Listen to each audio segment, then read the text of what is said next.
Here is my mostly spoiler-free review of Secret of the Mimic. I just got done with the game and got all 3 endings, and oh my goodness, this is probably one of my favorite FNAF games out there so far. Though to be fair, I have to say, I don't know if it's worth $40, but still, it's really fun. I mean, they even added me in the game. Nah, not really.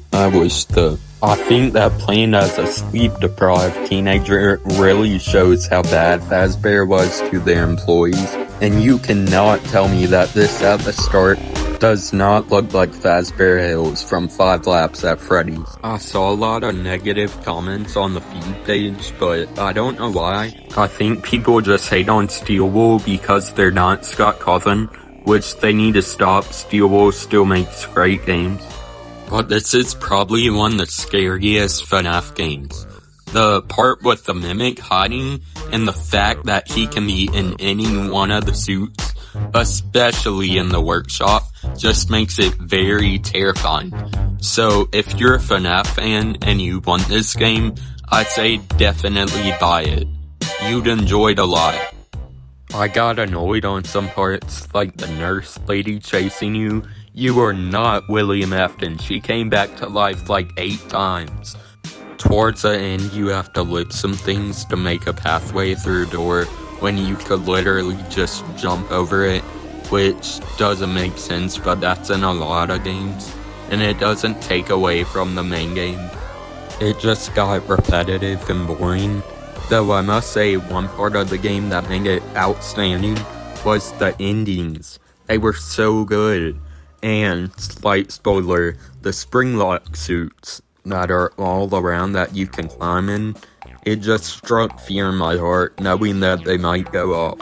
Another small spoiler, so skip 20 seconds if you don't want to hear, but oh my goodness, the fact that you make it all the way through that with all those killer robots, and then just end up dying to a car crash at the end, that's so insane.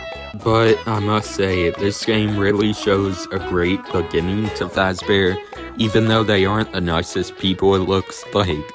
It shows a great start to how FNAF booted up, and how they stole stuff from Edwin Murray.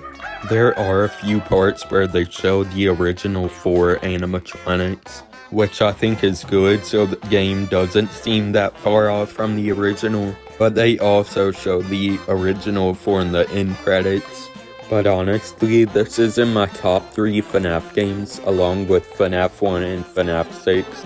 But honestly, I really like the Mimic now, and I'm excited to see where they take his story, and it makes me excited for the next game that Steelwool puts out. Also, I wanted to point out that I said this. I feel like this game won't really focus on lore, and will be more focused on bringing back the scariness sense of FNAF. When the trailer came out, which I was right and wrong, I mean, this game was very terrifying, especially during the end, but it also had a lot of lore in it, and I know that MatPat's wanting to come out of retirement right now. But even if you're not a FNAF fan, and you feel up to paying $40 for it, and you want it, I'd say go ahead and get it. You'd enjoy it a lot, and I'll see you all in the next video. Bye.